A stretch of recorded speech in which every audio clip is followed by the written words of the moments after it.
cloud forensics has become more and more important during investigations.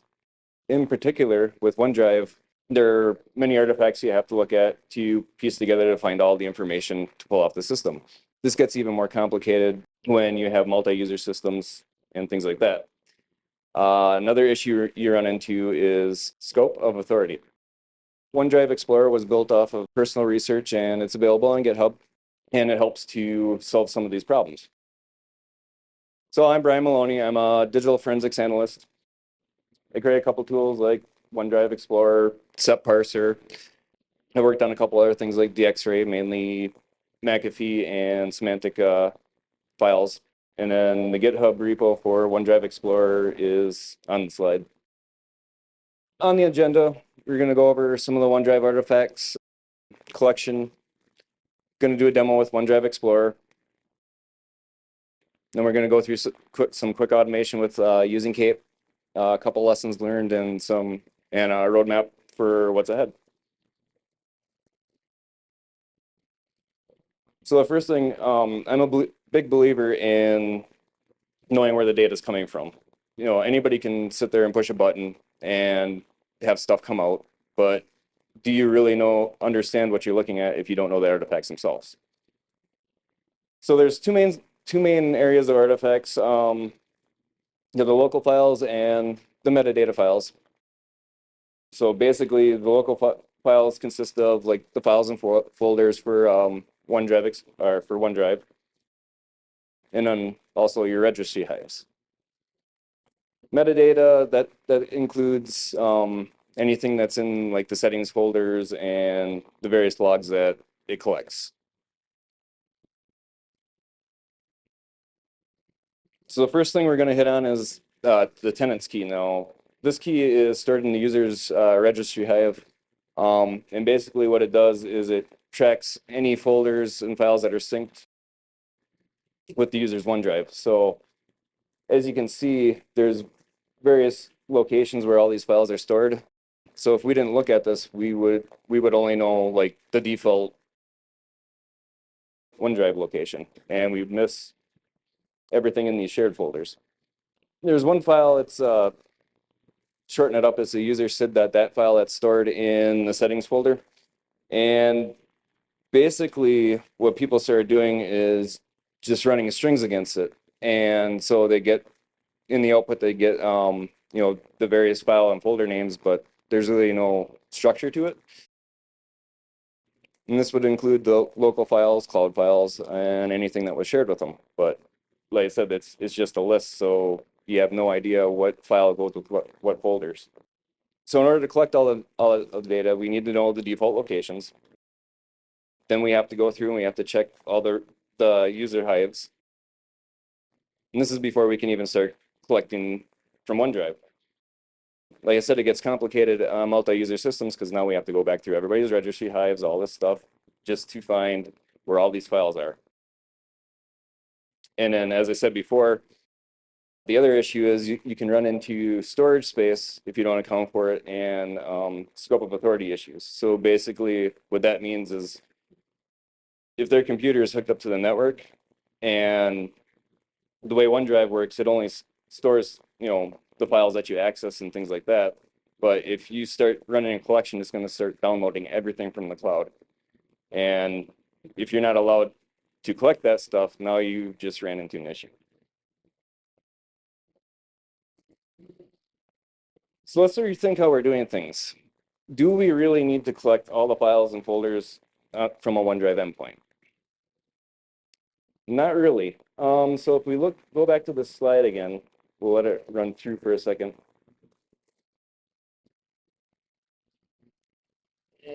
But if we look, we can see like all these different GUIDs down here too. So that kind of told me that there's more information to this file than what people are thinking. So if we dig into it, we can probably get more data out of it.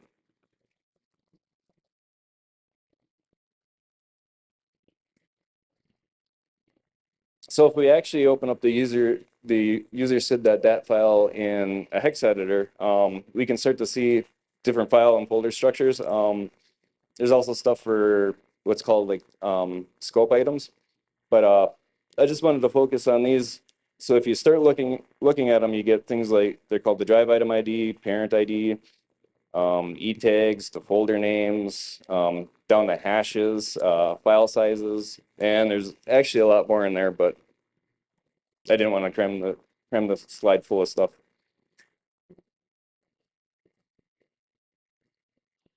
But the important thing is if we look at this, so with our files, if we take the parent ID, we can match it up to the drive item IDs, so we can start to build this out and figure out what files are under what folders. And then the same with the folders too. We can take the parent ID for those and match them up to the drive item IDs, and then we can start putting the folders under where they're supposed to go and all the files, and we can start building out the user's OneDrive folders. So as I was saying with the folder reconstruction, the key thing to hit on is the drive item ID. It's unique to every file and folder. So you're not gonna run into anything that's the same. So we can rely on this to help build out the folder structures. As an example, so this was from my personal drive. So took the drive item ID and I went out to OneDrive online, and as you can see it, the drive item IDs match up to what we're seeing in the data extracted from the user SID.dat file. So OneDriveExplorer makes this easy. All we have to do is feed OneDriveExplorer the user SID.dat file, which in true Microsoft style, it's kind of buried in the app data, local. Go down to Microsoft, OneDrive, settings, business, and then we can click on that. So if we just feed it that, it'll actually recreate our folder structure for you.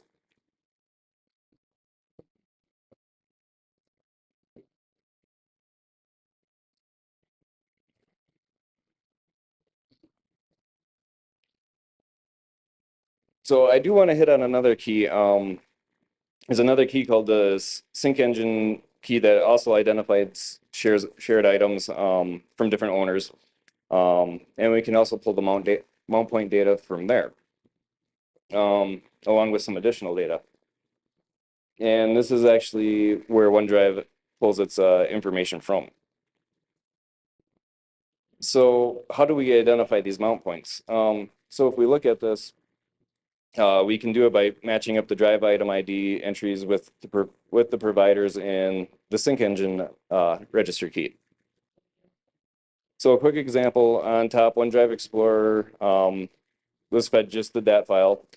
And then on the bottom, it was also given the registry hive. So then we can, instead of just having these generic folder names, it actually populates out the full location.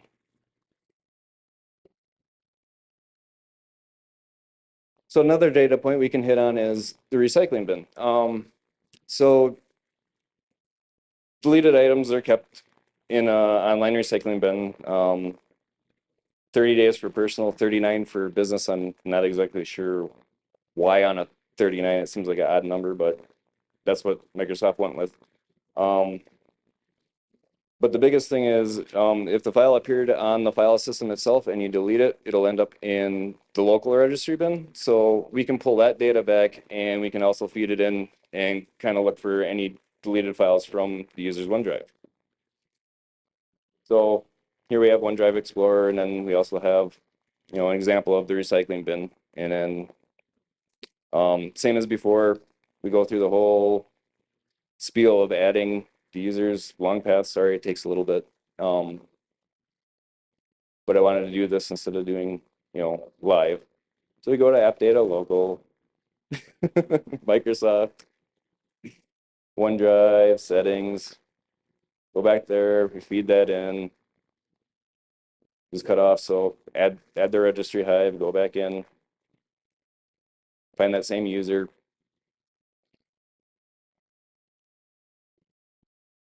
And then we'll also add the recycling bin from the computer itself.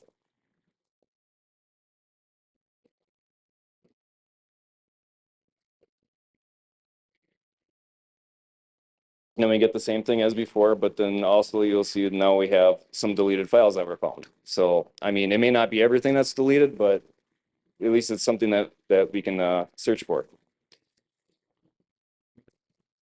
Now, another interesting thing, I'm not going to bore you with all the numbers on there, but just recently they started switching over to SQLite databases. So I have listed out various versions when some of these databases started populating. For a while they weren't used, but then just recently Microsoft started actually using some of these databases. There's also a transition right now where you could find the user sid.dat and these databases. And there's some points now where even the same versions between people, that file is gone and they just strictly went to the SQLite databases. So kind of a recent update. So what about, we talked about everything else, but what about the log files? So log files, they're in that long path again, except instead of going to settings, you go to logs. So they come in various formats. Some of them are gzipped up, some of them are in plain text. And then I'm going to slaughter his name, so I'll just use his first name. But Yogesh, he made a tool called odl.py. And so basically he was able to take these files and parse them and unobfuscate the files. It used to use this unobfuscate, I have a trouble with this word, unobfuscate string maps dot, thank you, dot txt. But then later on they moved over to general.keystore file.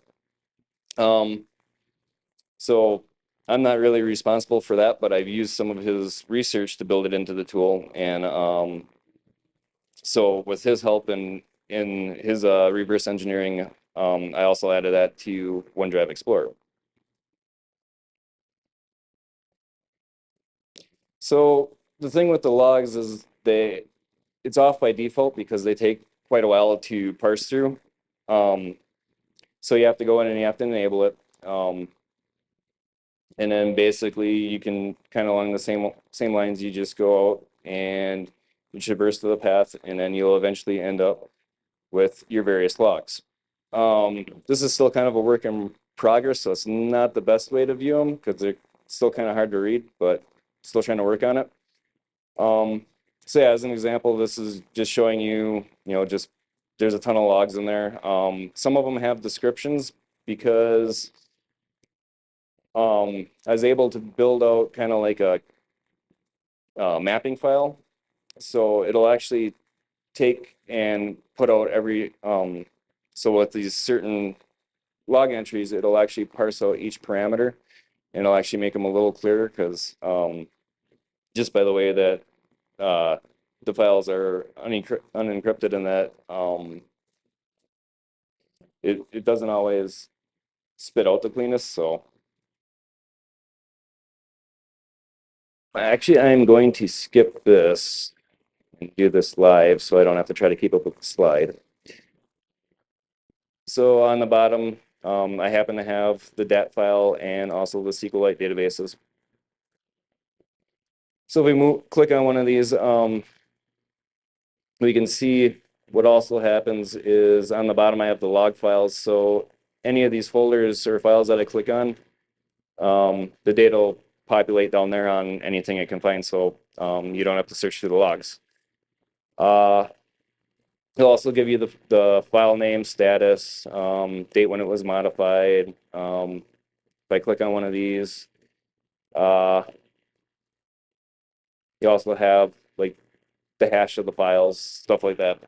Another interesting thing that I came across, if I go back to here, so I have these couple folders that are not synced. Actually, they're not even on my system, but at one point I went in and I synced them all from OneDrive. But inside the DAT files or the SQL files, they're still recorded. So actually you're getting more information. Even though they're not on on this system itself, I can still actually look and see what documents were in there. Um, so there's the presentation, email attachments. That wasn't, this is not on my box. It's shared with somebody. But I can still get, the hash of the file and the drive item ID, parent ID, stuff like that.